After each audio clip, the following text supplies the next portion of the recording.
लोग अम्ल क्षार और लवण में पढ़े थे और समझने की कोशिश किए थे कि अम्ल क्या है, क्षार क्या है, लवण क्या है। अब जैसे लवण की बात आती है कि लवण में हम लोग एक चीज समझने की कोशिश करेंगे कि लवण क्या है। तो देखिए, अम्ल और क्षार जब मिला देंगे तो लवण और जल बनेगा। यानी अम्ल क्या होता है, जैसे मान लीजिए तेजाब और क्षार, और दोनों को जब मिला देंगे, कल हम लोग जैसे कि अभी हम लोग पिछला टॉपिक पढ़े थे पीएच स्केल के बारे में। तो पी फॉर पुषांश, एच फॉर हाइड्रोजन आयन। तो हाइड्रोजन आयन की शक्ति को, पावर को क्या कहते हैं, पीएच स्केल कहते हैं। उसकी मात्रा कितनी है जानने के लिए हम क्या करते हैं, पीएच स्केल का प्रयोग करते हैं। अब बात आती है कि लवण के बारे में। तो लवण जो होता है यानी साधारण नमक का रासायनिक नाम NaCl होता है, यानी सोडियम क्लोराइड।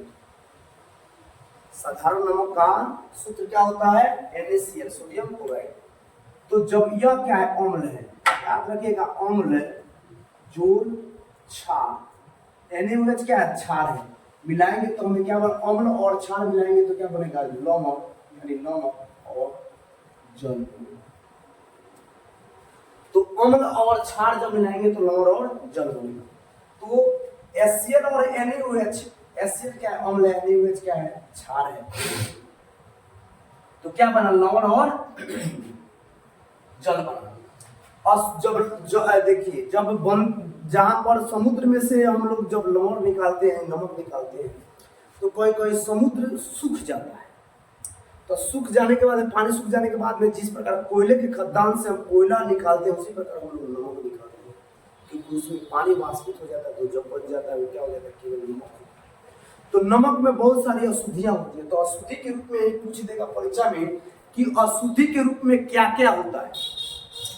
तो अशुद्धि के रूप में Na2SO4 यानी sodium sulphate, magnesium chloride MgCl2, magnesium sulphate और कैल्शियम कार्बोनेट, यानी ये चारों क्या होता है, अशुद्धि के रूप में रहता है। अशुद्धि के रूप में क्या होता है, चारों रहता है। अब आता है सिंधा नमक। सिंधा नमक क्या है, तो सिंधा नमक का रंग क्या होता है, कैसे होता है, भूरा होता है। सिंधा नमक का रंग क्या होता है, भूरा होता है। सिंधा नमक हिमाचल प्रदेश के मंडी जिले में जो है, हिमाचल प्रदेश का एक मंडी जिला है, वहां पर सिंधा नमक का खान है, बहुत ज्यादा सिंधा नमक है वहां पर। सिंधा नमक क्या है, खान है। अगला टॉपिक हम देखते हैं, मैग्नीशियम क्लोराइड अशुद्धि के रूप में उपस्थित रहता है। मैग्नीशियम क्लोराइड यहाँ पर अशुद्धि के रूप में क्या होता है, उपस्थित रहता है। एक परस्वेदी पदार्थ है, यह क्या है, यह एक परस्वेदी पदार्थ है। मैग्नीशियम क्लोराइड एक परस्वेदी पदार्थ है, जो कि देखिए अब परीक्षा में पूछ सकता है कि नमक क्यों उपस्थित है। तो नमक क्यों उपस्थित है, यानी तो देखिए, मैग्नीशियम क्लोराइड अशुद्धि के रूप में उपस्थित रहता है, यह एक परस्वेदी पदार्थ है। हवा में नमी को क्या करता है, मैग्नीशियम क्लोराइड सोख लेता है। यानी हवा में जो नमी होता है उसको क्या करता है, मैग्नीशियम क्लोराइड सोख लेता है। सोख लेने के कारण उसको खुला में जब छोड़ दीजिएगा तो पसीना शुरू होगा, यानी पसीना का है।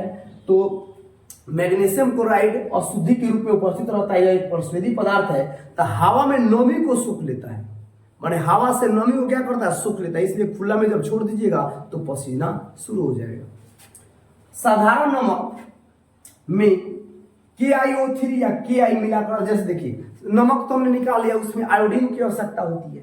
तो आयोडीन में, यानी साधारण नमक में हम क्या क्या मिलाते हैं, KiO3 या Ki यानी पोटेशियम आयोडाइड मिलाकर आयोडीन युक्त बनाया जाता है। यानी आयोडीन युक्त बनाने के लिए कि साधारण नमक में क्या मिलाया जाता था, KiO3 और Ki।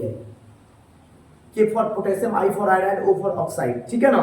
तो ये तीनों मिलाकर या क्या मिला देगा, दोनों को मिला दिया जाएगा तो आयोडीन युक्त नमक। आप परीक्षा पूछ देगा कि आयोडीन युक्त नमक बनाने के लिए हमें क्या चीज मिलाना पड़ता है, तो पोटेशियम आयोडाइड।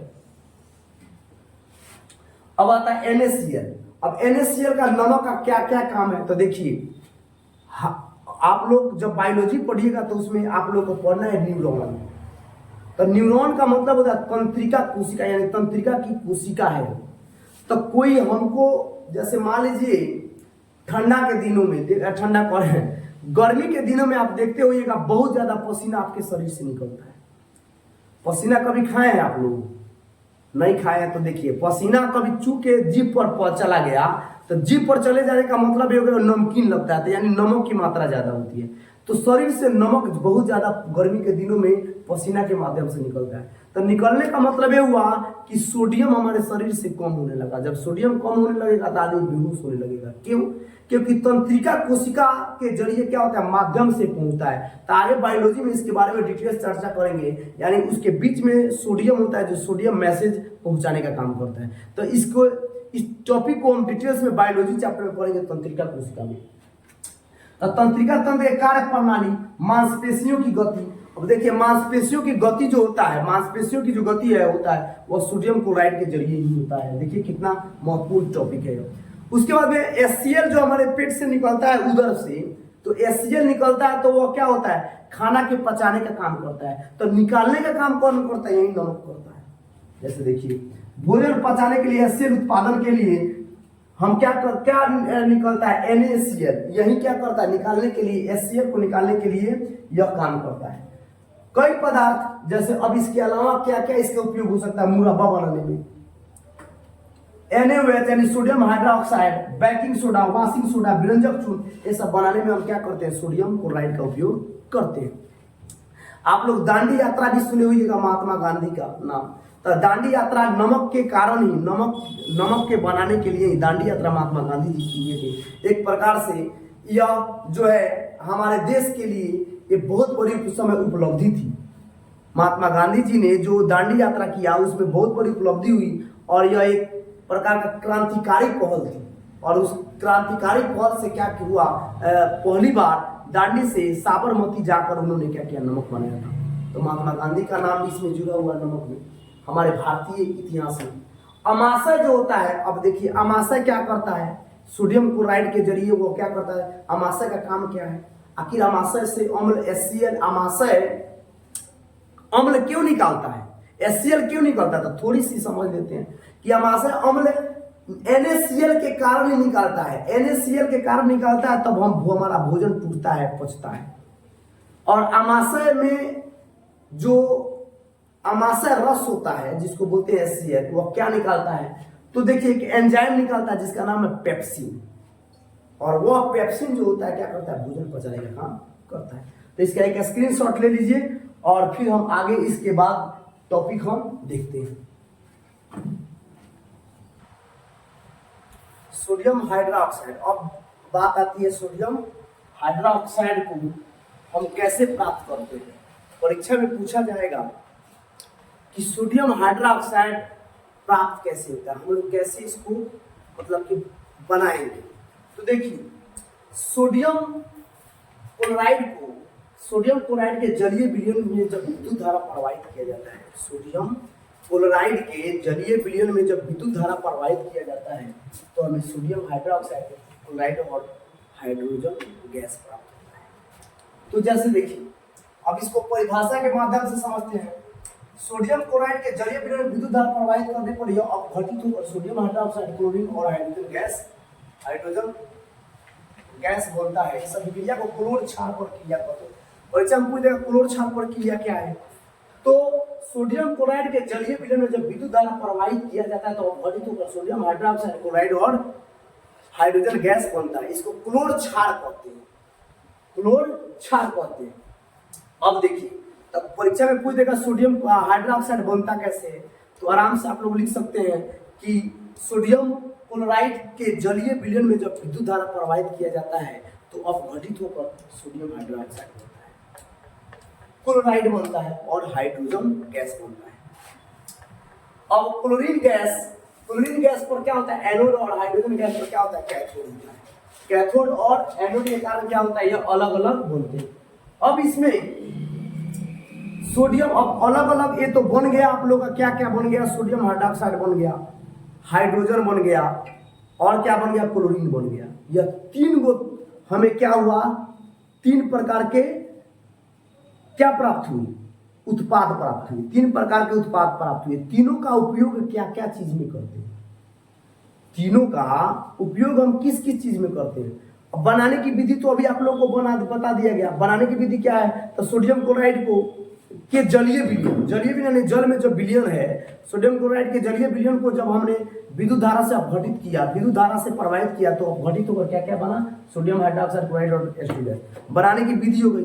अब इसमें बारी बारी से समझते हैं तीनों का उपयोग क्या क्या। परीक्षा में पूछ सकता है कि सोडियम क्लोराइड का उपयोग बताइए, उसके बाद सोडियम हाइड्रोक्साइड का उपयोग बताइए, क्लोराइड का उपयोग बताइए, हाइड्रोजन का उपयोग बताइए। देखिए सोडियम हाइड्रोक्साइड का उपयोग धातुओं से ग्रीज हटाने में, धातु में जो ग्रीज लग जाता है उसको हटाने में होता है। साबुन, अपमार्जक एवं कागज के निर्माण में इसका उपयोग होता है।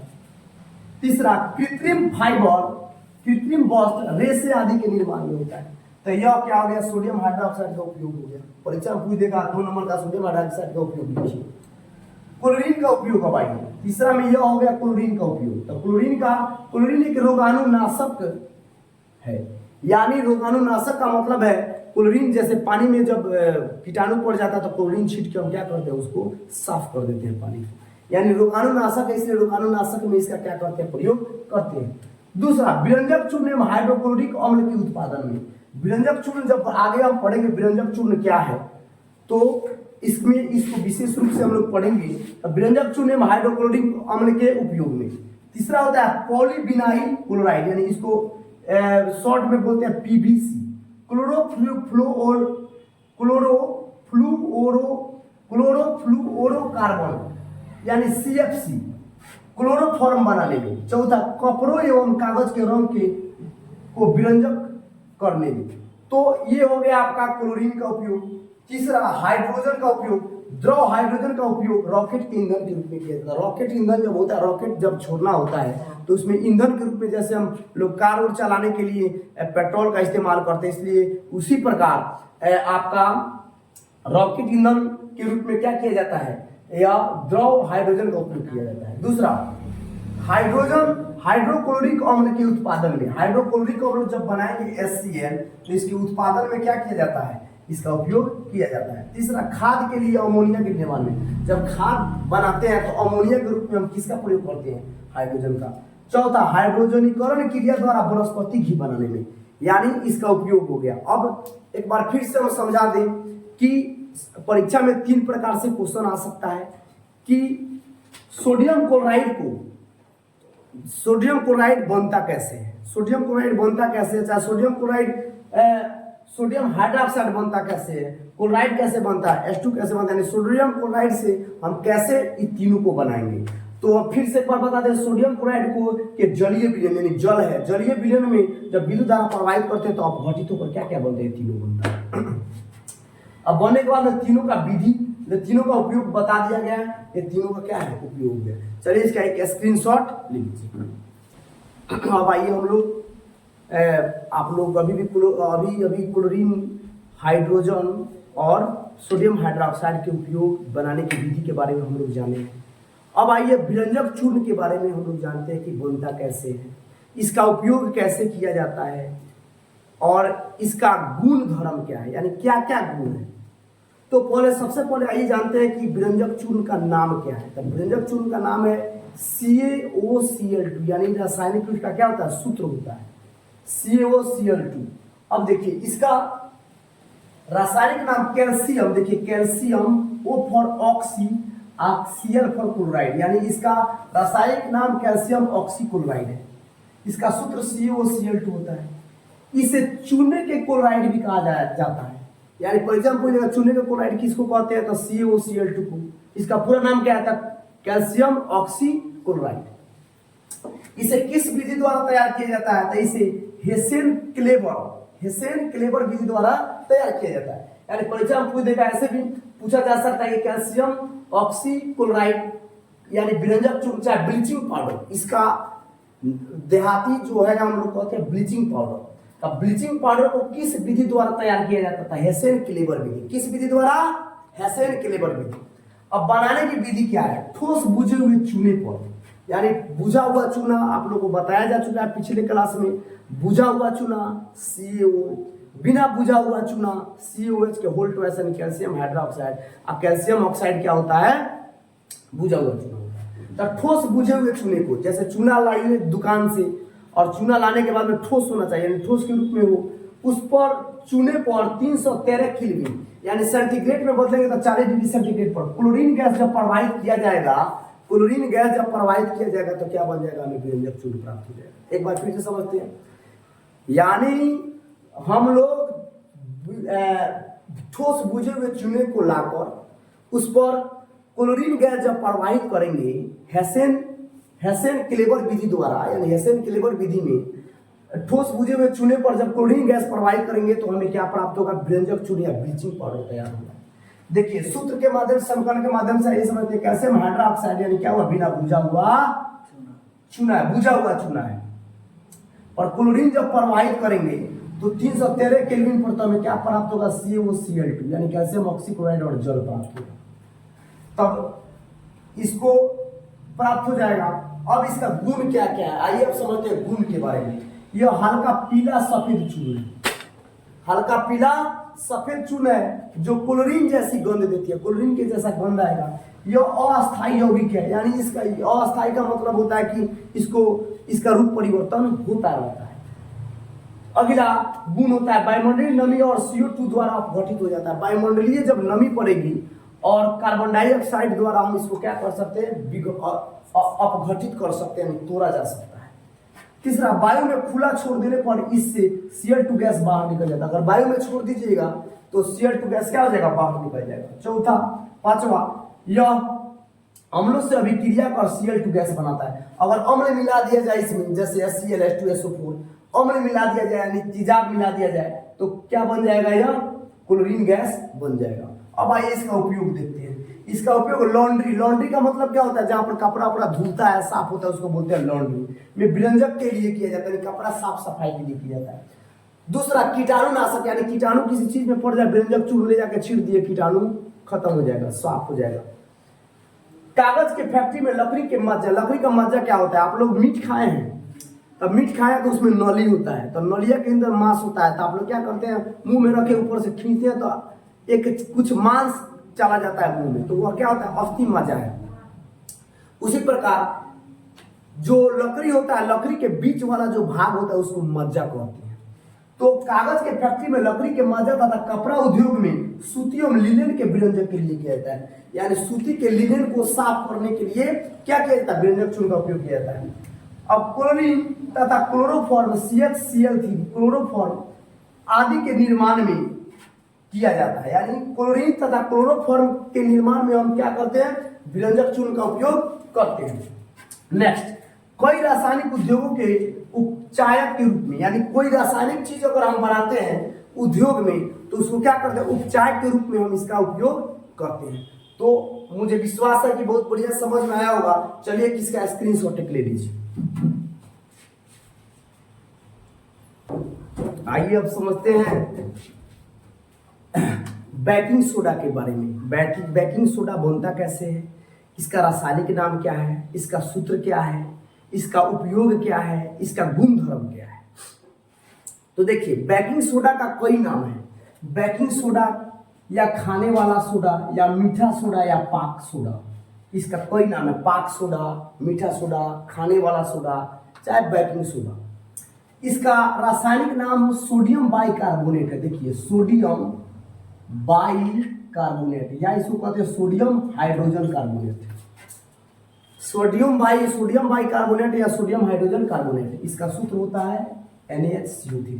यह साल्वे परक्रम के विधि के द्वारा हम क्या करते हैं, इसको बनाते हैं। किस विधि द्वारा, साल्वे परक्रम विधि द्वारा। देखिए बनाने की विधि क्या है, कच्चे पदार्थ NH3H2CO2 में सोडियम क्लोराइड का उपयोग कर बेकिंग सोडा का निर्माण किया जाता है। समीकरण के माध्यम से समझते हैं। NaCl यानी सोडियम क्लोराइड, H2O जल, CO2 कार्बन डाइऑक्साइड, NH3। देखिए कच्ची सामग्री पूछे, कच्चा पदार्थ कौन कौन है इसमें, तो NH3 H2O CO2 ये सब कच्चा सामग्री है। NaCl से क्या करते हैं हम, साल्वे विधि के द्वारा जब कच्चा सामग्री इसमें मिलाते हैं, उपयोग करते हैं, तो हमें क्या बनता है, NH4Cl और सोडियम बाइकार्बोनेट हमें प्राप्त होता है। सोडियम बाइकार्बोनेट हमें क्या होता है, प्राप्त होता है। अब इसका गुण धर्म क्या है, यह एक रावादार सफेद ठोस होता है। सफेद ठोस होता है। पूछ लीजिएगा परीक्षा में बेकिंग सोडा का रंग कैसा होता है, तो सफेद ठोस पदार्थ है। यह जल में घुलनशील है, जल में घुल जाता है। इसका जलीय विलयन क्षारीय होता है। जलीय विलयन जो होता है, जब पीएच स्केल से नापिएगा तो क्या देगा, क्षारीय होगा, इसलिए इसका जलीय विलयन लाल लिटमस पत्र को नीला कर देता है। यानी क्षारीय है, क्षारीय जब उसको टेस्ट करेंगे पीएच स्केल पर तो लाल लिटमस पत्र को क्या कर देगा, नीला कर देगा। और नीला लिटमस पत्र को जो लाल कर देगा यानी अम्लीयता का मात्रा ज्यादा है। इसका पीएच मान 7 से अधिक होता है। चलिए इसका उपयोग समझते हैं। मुलायम बनाने के लिए, यानी जब हम पूरी उड़ी बनाते हैं, कोई खस्ता सामान बनाते हैं, चाहे पकौड़ी बनाते हैं, चाहे पकवान बनाते हैं, तो इसमें हो जाएगा पकवान, खाद्य सामग्री में पकवान, केक, खमीर, खस्ता, पूरी, ये सब बनाने के लिए क्या कहता है, इसमें उपयोग किया जाता है ताकि नरम हो जाए। नरम होने पर फूलता जाता है, यानी रोटी पूरी क्या होता है, खूब फूलता है और क्या होता है, नरम हो जाता है। दूसरा एंटासिड के रूप में, यानी पेट में ज्यादा अम्ल हो जाए तो हम उसको घोल के पी लेंगे तो हमारा क्या हो जाएगा, गैस जो है यानी अम्लीयता का मात्रा कम हो जाएगा, यानी अम्लीयता को क्या कर देगा, उदासीन बना देगा। तीसरा सोडा अम्ल अग्निशामक के रूप में, यानी जब आग लगता है तो कहीं बुताने के लिए, यानी कहीं जब हम जाते हैं बुझाने आग को, तो उस अग्निशामक जो होता है उसमें क्या करते हैं, प्रयोग करते हैं सोडा अम्ल को। तो सोडा अम्ल का उपयोग क्या होता है, अग्निशामक के रूप में होता है। चलिए इसका एक स्क्रीनशॉट ले लीजिए।